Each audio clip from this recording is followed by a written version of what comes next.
अस्सलामुअलैकुम दोस्तों, welcome to Bilal Ahmad live. आप आज बड़े हैरान होंगे कि मैंने आज अपने चैनल का नाम नहीं लिया। मैंने बिलाल भाई के चैनल का नाम क्यों लिया है? क्योंकि मैं आज बिलाल भाई के पास मौजूद हूँ। बिलाल भाई ने मुझसे कहा कि इस वीडियो को आप शुरू करें, तो मैंने शुरू कर दिया। लेकिन सवाल जो भी हैं वो बिलाल भाई पूछेंगे, तो शुरू करते हैं बिलाल भाई से। आज बिलाल भाई के पास मुझे लगता है कोई बहुत ही इंटरेस्टिंग और सियासी सवाल, मुझे ऐसा लग रहा है, ऐसे ही मुझे लग रहा है, लेकिन मुझे लगता है ऐसा ही होने वाला है। चलें ठीक है, देखते हैं आगे क्या होता है।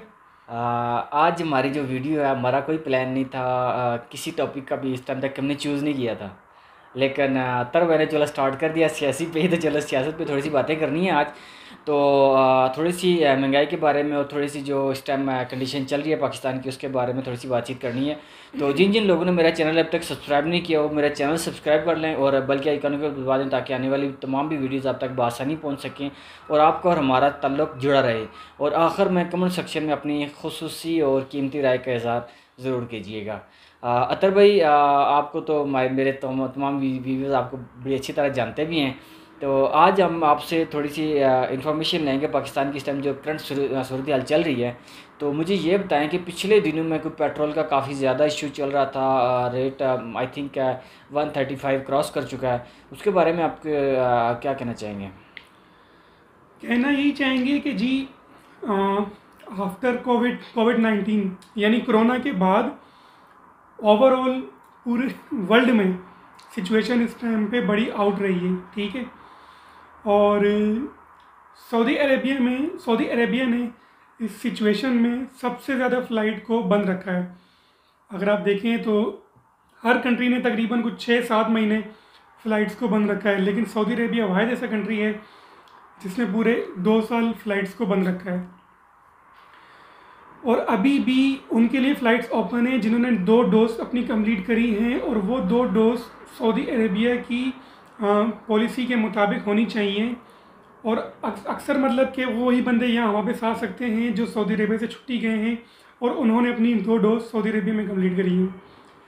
कहने का मकसद ये है कि इतना ज़्यादा पेट्रोल महंगा हो गया, और सिर्फ पाकिस्तान में ही नहीं हुआ कि बल्कि पूरी दुनिया में हुआ है, ठीक है, लेकिन एक लिमिट में हुआ है। मुझे लगता है कि पाकिस्तान के जो हुक्मरान हैं ना, उन्हें सिर्फ अपना टैक्स लेने से मतलब है, आवाम को कुछ देने से कोई मतलब नहीं है।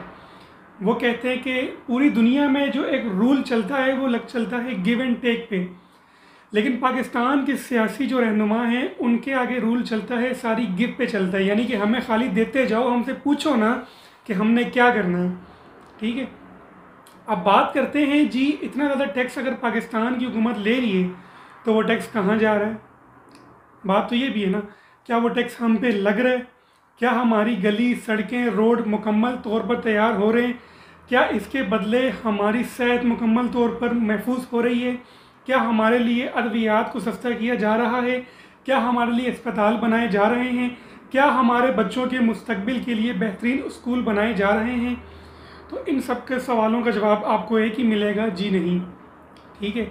चाहे आप उस जिस भी ज़बान में आप उसे एक्सेप्ट करें, इंग्लिश में करें, उर्दू में करें, वो आपकी मर्ज़ी है, ठीक है। अब बात करते हैं पेट्रोल की।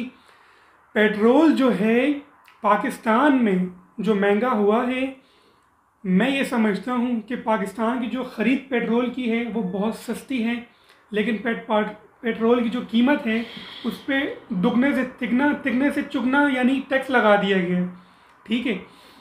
अब मसला यहाँ आता है कि गरीब आवाम, जो बेचारा मज़दूर 600 दिहाड़ी, 700 दिहाड़ी या 1200 या 1000 या कुछ भी के लिए हम दिहाड़ीदार मज़दूर हैं, उसे पता है कि मैं सुबह घर से निकलूँगा तो मुझे काम मिलेगा, मेरे घर चूल्हा जलेगा, नहीं निकलूँगा मेरे घर चूल्हा नहीं जलेगा। बिल्कुल ऐसे ही। अब जाहिर सी बात है, हर किसी का काम उसके घर के पास तो है नहीं, ठीक है, उसने कहीं ना कहीं ट्रैवल करके तो जाना है।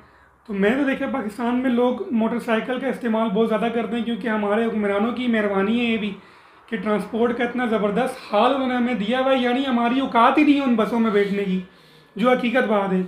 यानी वो हमें चाहते ही नहीं है कि हम बसें यूज़ करें। मैं ऑयल ट्रेन की तो बात करता ही नहीं हूँ, दूसरी ट्रेनों की, नॉर्मल बसों की बात करता हूँ जो मोहल्लों में चलती हैं, जो इलाकों में चलती हैं, जो शहरों में चलती हैं, ठीक है। अब मिसाल के तौर पे एक दिहाड़ीदार मज़दूर जिसकी ₹1200 आप दिहाड़ी लगा लें। उसने अगर अपनी ड्यूटी पे जाना है और वापस आना है, उसने 1 लीटर पेट्रोल तो यूज़ करना ही करना है, ठीक है जी। अब उस 1 लीटर की कीमत क्या बनती है? ₹130। चले हम ₹100 लगा लेते हैं, ₹100 लगा लिए, यानी उसके 1200 में से आप ₹100 माइनस कर दें, कितने बचे जी? 1100। फिर आप इसमें लगा दें कि कम से कम 1 लीटर पे दूध तो हर बंदा यूज़ करता ही अपने घर में, कम से कम कर लिए 1200 में से। तो अब ले लें जी 1 लीटर दूध, हर घर में कम से कम 1 लीटर दूध तो यूज़ होता ही है। ये मैं कम से कम मिकदार में बता रहा हूँ आपको, उससे ज़्यादा ही यूज़ होता है, लेकिन कम से कम मिकदार में बता रहा हूँ। तो दूध की कीमत आप उससे माइनस कर दें, ठीक है।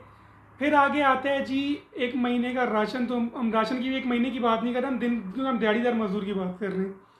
उसमें उसका राशन माइनस कर दें। इसमें कोई गोश्त शामिल नहीं है, इसमें कोई मुर्गी शामिल नहीं है, इसमें नॉर्मल सी दाल शामिल है, यहाँ तक कि सब्ज़ी भी शामिल नहीं है, ठीक है। तो एटलीस्ट कम से कम ₹200 तो लगेंगे, ₹200 तो लगेंगे, ठीक है। कहानी पहुँच गई जी 800 तक। 800 के अंदर फिर उसके बच्चों की फ़ीस भी है, फिर उसके घर का किराया भी है, फिर बिजली का बिल भी है, फिर सब कुछ है और सारे मामला आपके सामने। तो मैं हुकूमत से सब यही कहना चाहता हूँ कि आप इस चीज़ पर थोड़ा तवज्जो दें कि आपने इस चीज़ पर तो बड़ी तवज्जो दी है कि भाई पेट्रोल महंगा कर दो, क्या नाम है, बिजली महंगी कर दो, गैस महंगी कर दो, सब कुछ कर दो, यानी हमारे पास टैक्स दबा के आए और गरीब जो है ना मरता जाए, ठीक है। लेकिन आप इस तरफ तवज्जो नहीं दे रहे कि भाई जो मजदूरी है दिहाड़ीदार की, तो वहाँ वो मतलब उस बारे में आप ना कोई बात करते हैं, ना कुछ बोलते हैं, ना कोई एक्शन लेते हैं। इसके आगे हम बात करते हैं जी पाकिस्तान के यूथियों के बारे में, ठीक है। जैसा कि मैंने पिछली वीडियो में बताया कि एक टाइम पे हम भी यूथिये थे, लेकिन अल्लाह का शुक्र है अच्छे वक्त में हमारी आंखें खुल गई। तो अब अल्लाह का शुक्र है आंखें खुली हुई हैं, आंखों के साथ साथ और भी बहुत कुछ खुल गया है। इस हुकूमत ने तो हमारा बेड़ा गर्क कर दिया है। जब भी घर फ़ोन करें तो पहली बात यही होती है कि आज ये महंगा हो गया, तो आज वो महंगा हो गया, आज फलानी चीज़ हो गई। सिवाय माँ के कोई हाल नहीं पूछता, ठीक है। खाली माँ ये पूछ लेती है कि बेटा खाना खाया है कि नहीं खाया। खाली ये माँ की मैं बात बता रहा हूँ, और माँ से तो आपको पता है माँ के लिए तो औलाद की मोहब्बत ही अलग है, उसका कोई नेमो बदल तो है ही नहीं। बाकी जो और जिनसे भी बात करें घर से, तो उनका यही होता है कि जी आज फलाने का ये मसला हो गया, आज फलाने बच्चे की ये चीज़ ख़त्म हो गई, आज फलाने का ये हिसाब हो गया, फलाने का ये हो गया। तो अब बात करते हैं जी यूथियों की मैं इस तरह से मिसाल दूंगा कि बचपन में ना 2 बच्चों में एक बहस लग जाती है। बड़ी ज़बरदस्त कहानी सुना रहा हूँ आपको, गौर करिएगा। बहस क्या लगती है जी, एक बच्चा दूसरे बच्चे से कहता है कि कौवे का रंग काला है। दूसरा बच्चा कहता है कि तुम गलत हो, नहीं बेटा कौवे का रंग जो है ना सफ़ेद है, काला नहीं है। अब जो कहता है कि भाई, जो कहता है कि काला है, वो कहता है कि यार एक काम कर, तूने मेरी तो माननी नहीं है, घर जा अपनी अम्मी से पूछ के वापस आना, ठीक है। कल हम इस बारे में ना दोबारा बहस करेंगे। वो कहता है ठीक है। जब बच्चा घर पे आया था तो अपनी माँ से कहता है, वो बच्चा जिसने बोला था कि कौवे का रंग सफ़ेद है, अपनी माँ से कहता है कि जी इस तरह हम बहस लगी है हमारे बीच में, तो आप बताएं कि कौवे का रंग काला है कि सफ़ेद है। तो माँ बच्चे को बताती है कि बेटा तुम शर्त हार जाओगे, कौवे का रंग ना काला ही होता है। तो बेटा कहता है कि मैं कभी भी नहीं हार सकता, मैं हारूंगा ही नहीं। माँ कहती है कैसे? बेटा कहता है मैं मानूंगा ही नहीं, मानूंगा ही नहीं। समझ गए? तो ये मिसाल यूथियों की है, मुझे छोड़िए मुझे छोड़िए। तो यूथियों की ये मिसाल है। अब ये कहते हैं कि जी ओवरऑल पूरे वर्ल्ड में जो है ना पेट्रोल की कीमत ज़्यादा है। मान ली आपकी बात, पाकिस्तान में कम है, आपकी बात मान लिए, लेकिन ओवरऑल आप जैसे मिसाल के तौर पे, मैं किसी और मुल्क की बात नहीं करता, मैं बात करता हूँ सऊदीया की, ठीक है, क्यों हम सऊदी में रहते हैं, इनकी अपनी जी। यहाँ हम बात करेंगे खारजीज़ की। खारजीज़ का मतलब ये होता है जो दूसरे कंट्री से यहाँ आके मजदूरी कर रहे हैं। मैं मजदूरी कर रहा हूँ, ठीक है, मैं अपनी बात आपसे करता हूँ।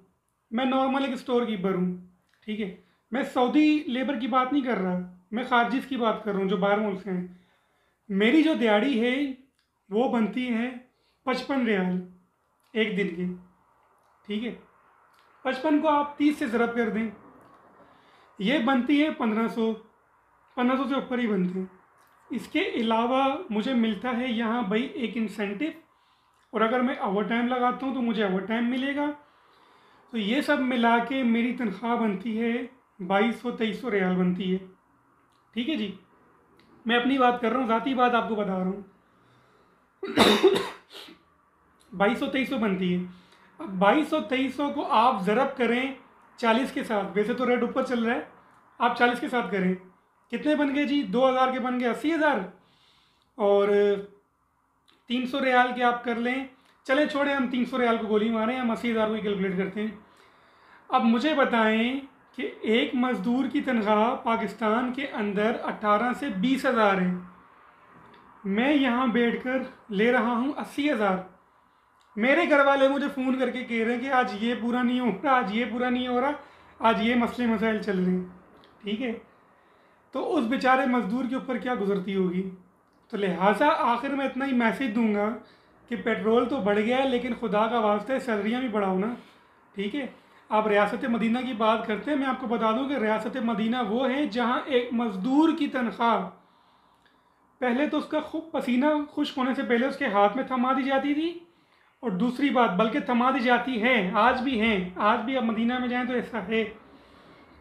और दूसरी बात मैं आपको बताऊं कि जब मज़दूर की तनख्वाह दी जाती थी ना, तो फिर सोने का रेट देखा जाता था कि क्या रेट है।